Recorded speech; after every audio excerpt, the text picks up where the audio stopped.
There has been repeated calls for equal allocation for the constituency development funds, and yet from one government administration to another, no tangible solution has yet been found. Undi 18's Tharma Pillai discusses what's causing the hold-up and why it's time for everyone to demand for reforms. It's really because it's political will, right? And because it's hugely beneficial for the government to deny equal constituency development funds to the opposition. Right, that's the fundamental reality, right? Because whoever who has money has power. Whoever has money has influence, and whoever has money is able to show that they are more meaningful and more valuable to the rakyat. So there is a huge incentive for anyone who is in government to maintain things as it is, and therefore punish the opposition. Which is why you see the situation as it is. However, what we as civil society would have hoped is that in our current scenario where all parties, literally every single political party or major political coalition has had the experience being in opposition, right?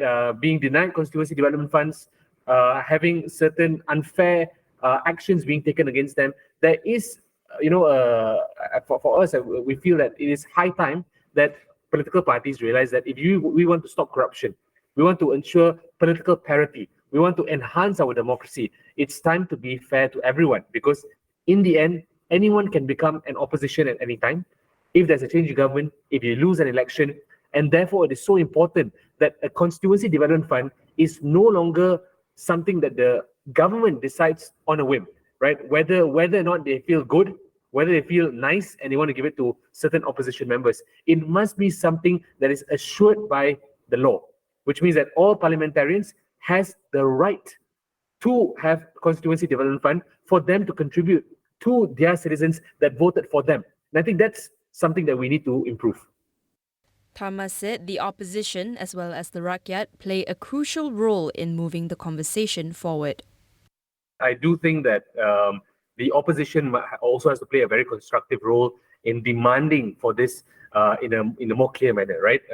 Come to the negotiation table and say that these are a few of our demands. It's not something that's impossible, right? We've seen it done before under the Ismail Sabri Keluarga Malaysia government, where government opposition negotiated a few key rules, including the anti-party hopping law. This is doable, right? Number two is that the citizens in those areas that are affected, right? These are opposition-leaning areas, right? Nonetheless, they are still Malaysian citizens. They are still Malaysian voters. There should be a campaign by these voters to voice out, to speak up and ask, how are the allocations from the government being spent? Is there a annual report? Is there a yearly update on where this money is going to and who is benefiting from this? And is there transparency? Which contractors are being chosen? Are these contractors related to any political party, right? These things are all very important. So I do think that there's a two-pronged approach, one by the political parties themselves, but also by the rakyat to drive this change. And I do think that this conversation must be made louder and more people must be engaged to ensure better transparency.